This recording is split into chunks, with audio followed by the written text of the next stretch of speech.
My name is Lone Hersted. My name is Ken Gergen.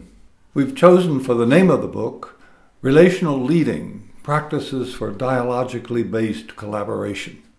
One of the most important things about this book is it tries to deal with leadership as it's emerging in today's world. The leader of the past could more or less try to work from the top down, that is, monologically. I will tell you what to do, or we will decide, or here is what we will do in the future, as if the organization remained a stable entity. Now, in today's world, you've got a movement of information, of ideas, of creative projects moving so rapidly that no organization can remain stable, or it will die. You've got to have leadership which is engaged, which is part of the process of movement.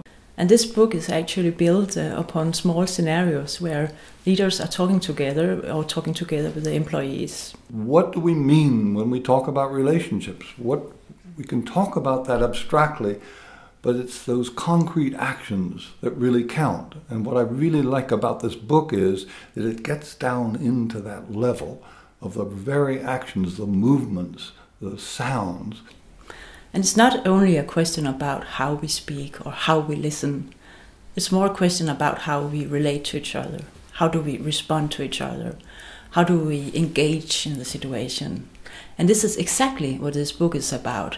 How do we do communication? And how do we create contact? You cannot be a leader alone. That is, you can try to be a leader, but it takes some kind of act of coordination, of working with people that you can't control. All you can do is to move with it in a flexible way. And we try to make that very apparent in our book. That is the way in which leadership is not something that you can do, it's done with other people. So this is what this book is about: communication, relating, responsivity, and interaction.